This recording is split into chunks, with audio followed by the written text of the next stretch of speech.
Future becomes past. Episode 7, Barley and Two Towers. The head of the abbey wants to speak with you. Actually, he wants to show you something. Something is not working with the barley, Kia informed Ronnie. Have they asked the farmers already? The Moroccans? Ronnie asked. Kia shrugged. Actually, it is good to do something different for a change. Full exercise. Jamal shall gather the cadets in full desert gear. For them it is, child gone missing. So they need everything for dehydration, scorpion and snake poisoning, heat stroke and shock ready to deploy. And for you, remanagement agricultural biotope rescue. Take the Planet Ranger Level 3 desert settlement tables with you. But nobody has Level 3 yet, Kia said, puzzled. Ronnie nodded. I know. Precisely because of that. Everyone in full desert gear in 20 minutes please. In 20 minutes? Can we even manage that? Kia asked skeptically. How long would you leave a child alone in the desert? Ronnie asked, testing her. Kia swallowed and drew her head in. When she was about to run off, Ronnie called, stop. Kia stopped immediately, trembling slightly. Ronnie walked over. Take a deep breath and sit down. If you go out now, the 20 minutes still run. After that, come to me calmly. I will show you something with Jamal just between us, and it stays there. Kia nodded and ran. Ronnie spoke through the officer's communication system. Commander, I need the training officer for a desert rescue exercise in 20 minutes minus a breath. His cadets will be here in 20 minutes. Scenario: child missing in the desert. A very serious exercise. And I want to speak with the scientific director and the poor botanist before departure. Yes, ma'am, requesting permission to accompany you, the commander replied. Ronnie chuckled mischievously. Permission granted under one condition. When we return, you are a charming but spoiled little rascal who simply chased a lizard. The kind of child whose mother would have driven him with the car all the way into the bathroom. The commander burst into laughter. Agreed. Good. Then come with Zamana. She works autonomously with me, Kia and Jamal. No one questions her, Ronnie instructed. Couldn't we mark her as special unit cadet for the exercise? The commander proposed. Ronnie knew such insignia were not handed out for mere drills. She paused, then nodded. Ronnie reappeared wearing large hoop earrings, many colorful braids, thin neon strands woven into her hair, flared trousers, and a short t-shirt covered in dangling ribbons. Like a girl undergoing flower child withdrawal. Zamana laughed and prepared to move, but Ronnie approached the training officer. I was told to report to you. I'm the new one, a cadet for diplomacy, Ronnie said. The commander swallowed, wide-eyed. A drill with hidden messaging. You heard her. She is a young woman. Point 1. And she receives diplomatic equipment. Follow me, the squad leader said, leading her to the chamber. Formation, the commander ordered. And you listen as well, he told the Planet Ranger trainees. Ronnie did not come here merely to teach agriculture and urban planning. She is a type of diplomat. See her accordingly. The Planet Rangers start only with Earth. I do not yet know everything, but those who inform her mean well for Earth.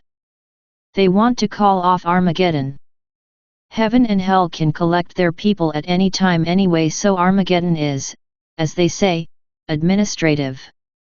Some also live without problems in the reincarnation cycle. And that does not even have to be without God. It is a longer story. Ronnie walked with the scientists to the commander. I'll take the botanist now. He may regain his desert region clearance. May. Departure.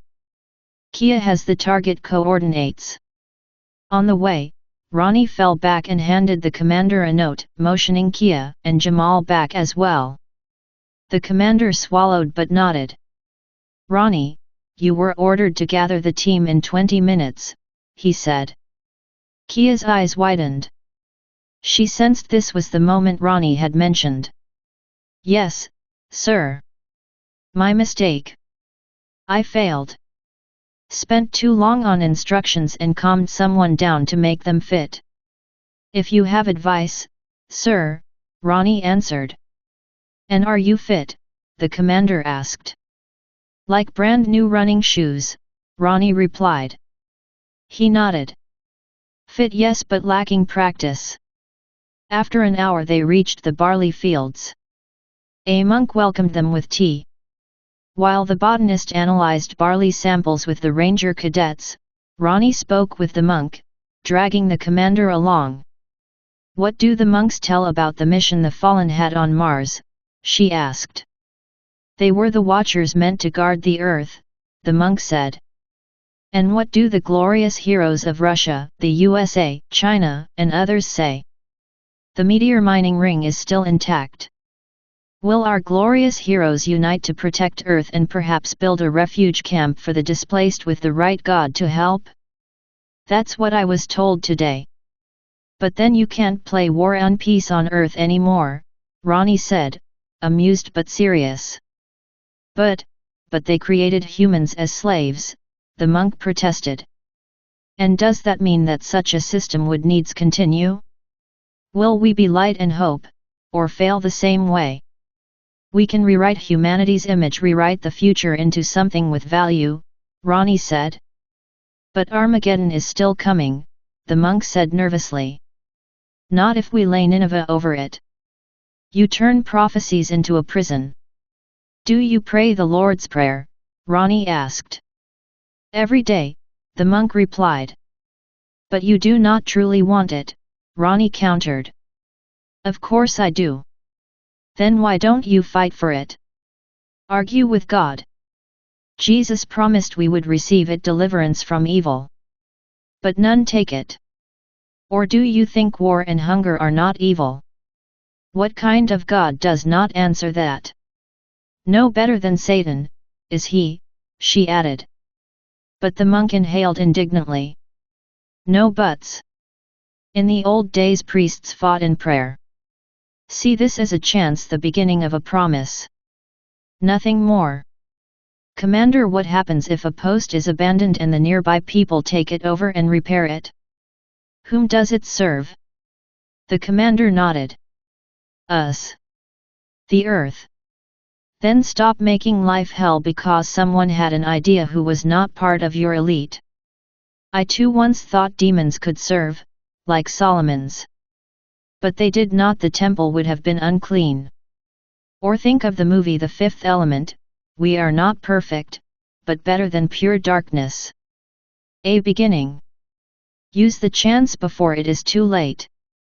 And I spared you the error, search saving time. Ronnie left them and walked to the fields. Ronnie pushed her finger into the gravel bed. Did you check the filter? Where is the evaporation blocker? Evaporation blocker, the monk asked. Kia, take a monk and the botanist and clean the salt filter. She fetched the abbey leader. When they gathered again, Ronnie said. The problem is that it is so cold here that the water freezes away. Even the military cadets stared in confusion, then understood immediately. I do not know yet whether this is a lesson paid in pain. Maybe our botanist finds a way, Ronnie said. Pause. The answer, run wires across the field like a grid and lay cotton on them. The evaporating water will drip back partially. Was that them again? The commander asked. Ronnie nodded. So tat he. But my rangers do not react. Or I conditioned them too well to memorize everything. From now on, every ranger writes a documentation report scientifically robust for knowledge exchange. The monks hurried to fetch pens and paper. Not because they believed the Rangers incapable of remembering, but because they recognized a new force emerging in nature: communication and utilization. Ronnie observed quietly. "Well, kid, how's the suit?"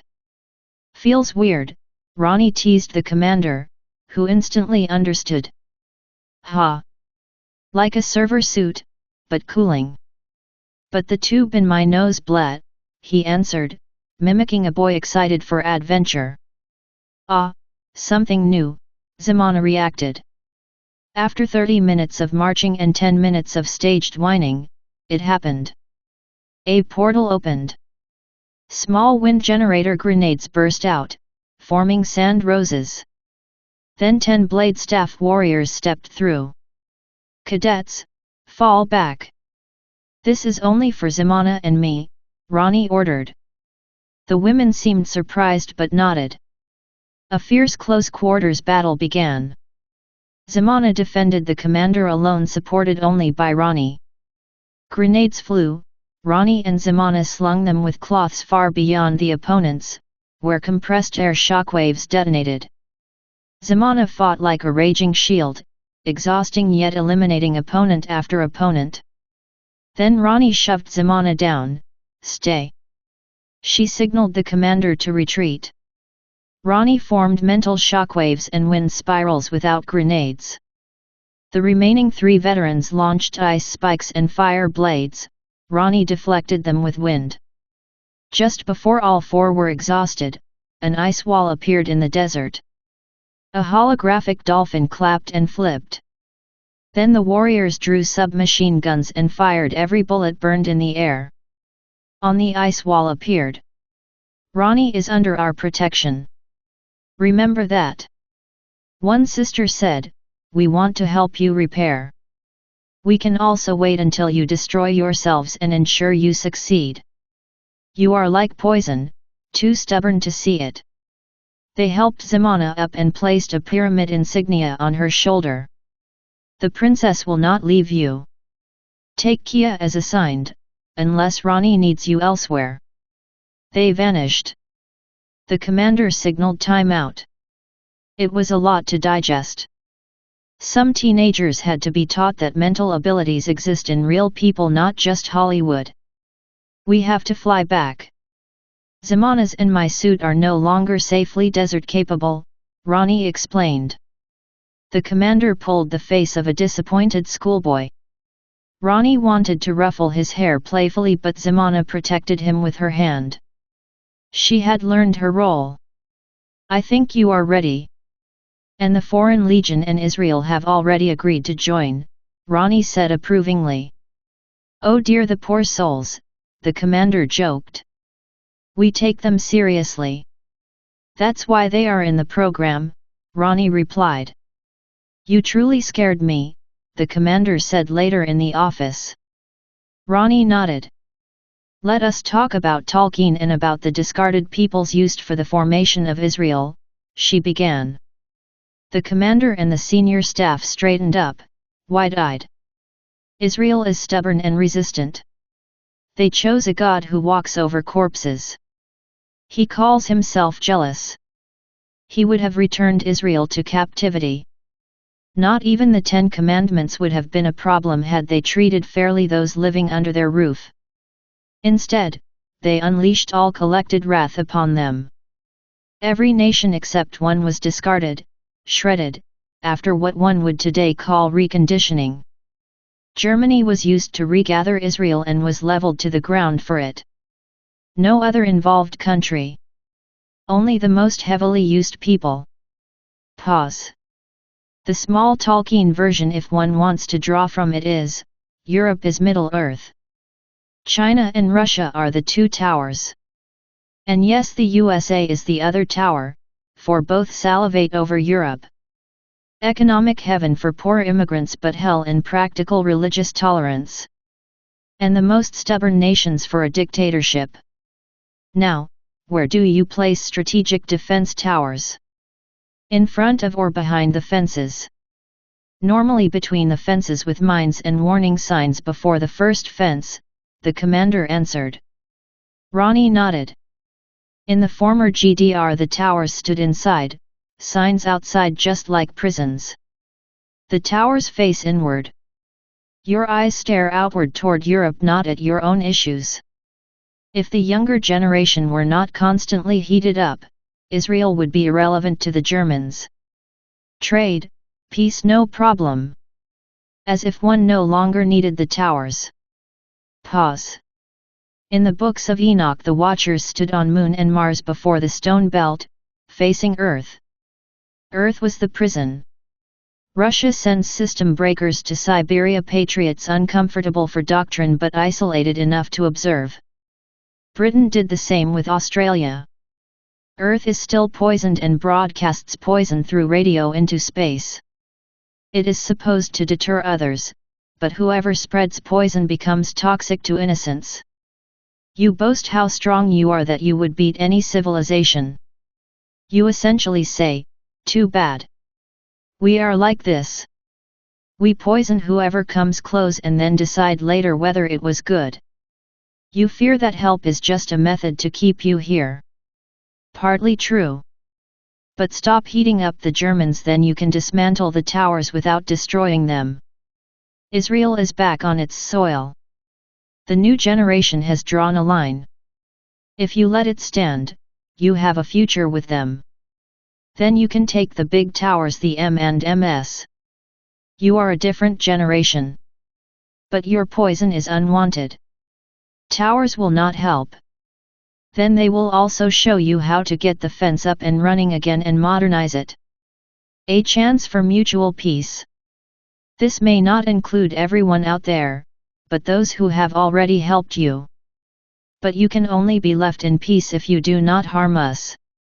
Also, remember, anyone you disadvantage and do not bring back to peace will not have a stuffed animal come to help. Well, if we use Hollywood language, maybe Chucky. But the one summoned will not act like Hollywood's golem in June that one went wrong with the address. And yes, with us it will cost you something. But look, in about 3 years, you will have kilometers of new lentil fields. And we will also manage the barley for your beer. So you are, in turn, investing in yourselves. I tell you this because some want to ruin your chance, some have a fear of power, and some would rather cling to their money, Ronnie concluded. Ronnie went into the laboratory. And can the barley still be saved, or does it have to be counted as a learning loss? It's not quite certain yet. The harvest might be very low, but we should analyze this specific batch. This variety is, you could say, one that has been through fire and could be bred into a stronger generation, replied a lab assistant. Well, then we will tell them that their harvest will be isolated and reserved. It will probably be better suited for flour than for softening products, or may require longer soaking times until it is cooperative. But it will carry higher nutrient concentrations, Ronnie said. The assistant nodded in agreement. This is just one more episode in a series, check out the others if you haven't already. Subscribe to the channel if you enjoy the story and give the podcast a like.